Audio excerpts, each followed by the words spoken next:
This video is about different ways of organizing your materials and activities in the folders on the left side of your Blackboard page. And so just to remind you, these folders on the left side are called content areas, and you can add them by clicking on the plus button. You can decide right away if you want to make them available or save them for later. If you're working this week and building things up, maybe you'll get a lot of material that you don't want to reveal right away to the students. And then you can have this here. They'll all go automatically down to the bottom of the list on the left side. Then you can move them up and down. Personally, I like to put my current, the ones we're using right now, keep them more up at the top. I hope that helps the students. I'm not sure. The little gray square next to this is meaningful. And how do I edit this? I click on the light gray circle, and that's where I can rename it or hide it or whatever it is. By the way, if you're teaching multiple courses, there is a nice way to copy an entire content area from one Blackboard course to another. And that's another topic I'll probably cover if people are really interested. So the big question today is, should we use topics to organize our content areas on the side here, or should we go week by week? And that's a personal question. If I really had students that were definitely online every day, I guess I would go week by week, because I know that they're doing the work, they're following along. Maybe that is the simplest way to do it. As you see, I have not done it here in the past, and it has caused some confusion because I'll mention an activity and students will have to kind of search around for it. So today I want to talk about a way that I have been handling that seems to work for me. And I've created this content area on the side here and given it very special codes to make it very prominent, and it's called homework. And in the homework content area, I tend to create an item for each week. That seems to work best for me. Now, when I'm referring to an like here's some activities that are in the book, so all I need to do is put in the page number, no problem. But there will be other activities that are inside the folders. So what's the best way to handle that? I don't want them getting lost and searching around in the folder for an activity, an assignment, a test. How should I handle that? Well, I would suggest the following, and I'm going to demonstrate it here on an old week going way back. Here I'm going to demonstrate it on the week of February 13th. I click on the little gray circle on the right of the item title, so I can edit this item, and I'm doing this to show you one way, a nice way, I think, that helps students find things in the folders. So I'm going to put a little reference here to an activity, and let's say I want to say do grammar review. And now, well, they want to know, where is that grammar review and what is the title of that grammar review? So here's a way to kind of deal with that. do grammar, oh, I just pressed the tab key so it indented. So I'm going to use capital letters to kind of indicate that this is the name of a content area folder.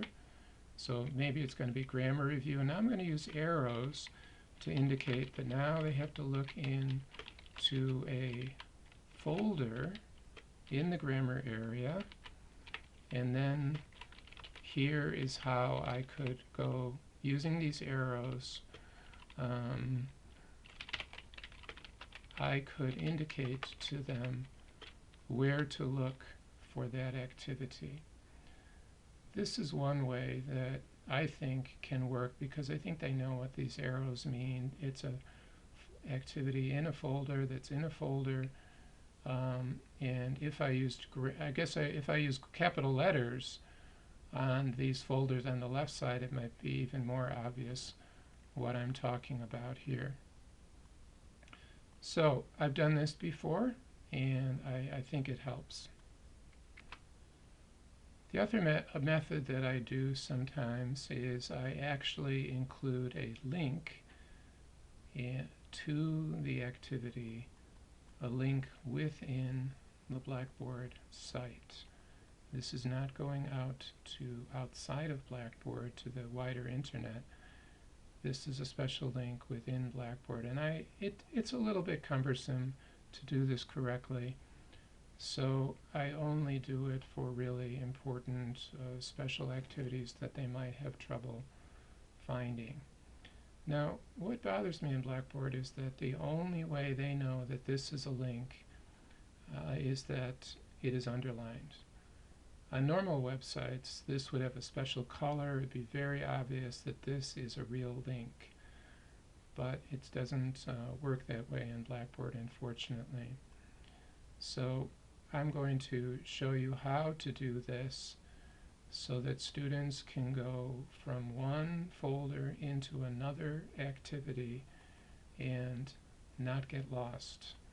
And by the way, once you've done this, there's nothing stopping you from selecting this text and sending it to a student as an email message.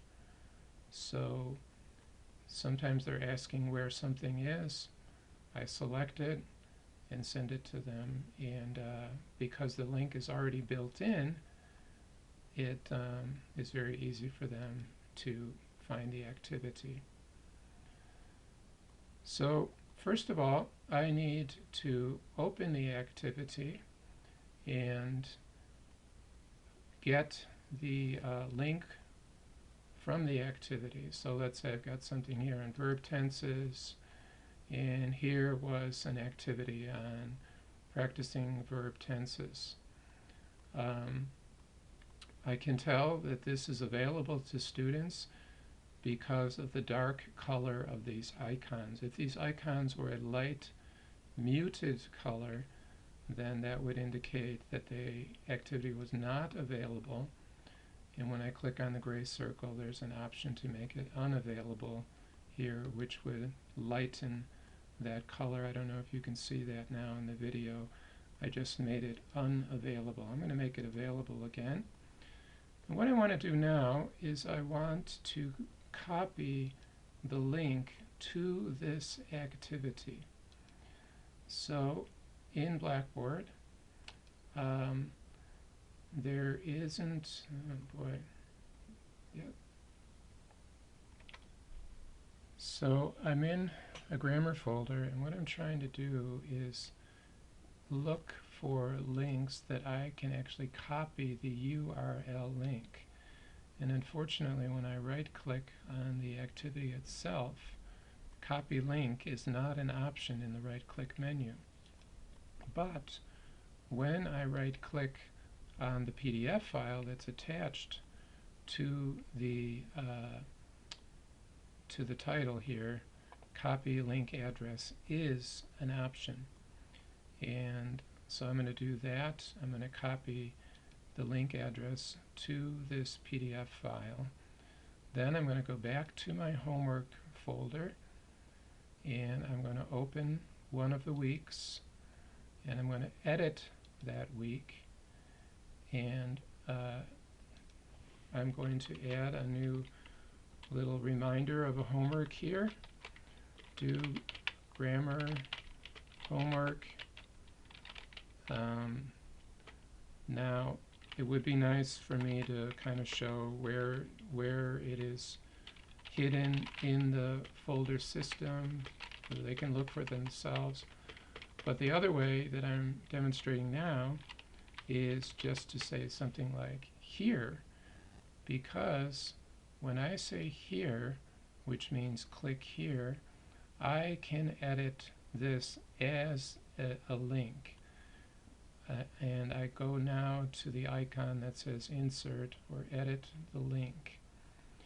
When I open this one up and I come up to the link path at the top, I can paste in the long internet URL link that goes to that PDF file that has the original grammar activity. Now I click Insert on the right side, and when I do, here is underlined now. Students need to learn that this is a live link that connects to something, to another folder in another file inside the course. And you're doing these two methods so they don't get lost. And if they miss a week, they can use these methods to go back and find things without getting confused. So I'm going to submit that in my homework folder, and there it is. Now, I've done this method fairly successfully before, but you need to keep remembering that Blackboard can do all of this for you automatically through what's new and do. And this is what I tried to emphasize in the last video. What's new and do is where all of your activities are organized by due dates and item type. So what's new and do? It's got your announcements, and many of my announcements have inter-course links already in them. When I made the announcement, down at the bottom there was a box that said link to something in this course, a test, a file in the course. So I put a lot of links in there so they can find things that way. I haven't used tasks very much, but under what's new, the what's new box down here, it will show new announcements, new assessments, new assignments. So this is one way to do it, for them to find things. When they click on new assignments, here they all are, and they go straight there when they click on that. So really, this is by far the best way to do that. Teach them to do what's new and do. What's new and do. Finally, the power of Blackboard really comes in when you start assigning deadlines, because they will automatically begin to see what is due last week, tomorrow, today. Please assign deadlines. For some reason I haven't done it very much here, so all of mine say 0, but they shouldn't. I guess I got out of the habit. I'm going to definitely assign deadlines from now on for everything.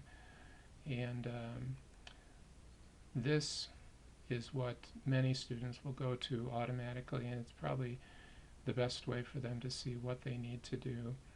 Because when I teach through Blackboard, I'm always adding in extra internet practice that is not really an assignment. It's more like, well, here's a website or here's a video where you can reinforce what we're doing in this unit. But what's really important is, are you doing what is due? And the to-do list in what's new and do, organize all of that for them in a very straightforward way. In my last video, I was showing how I use course announcements sometimes um, to explain some assignments, but realistically, this is really not the best way to do that. We want them to be coming, even though I put nice links in here, we want them to be coming to what's new and due and linking out automatically from there into their homework. A lot of my course announcements are sent out as email messages, which is great, but it'd be really better if they were coming here and checking these themselves and then seeing the due dates and seeing the tasks and maybe seeing some alerts or other messages, because it's really beautifully organized here in what's new and due.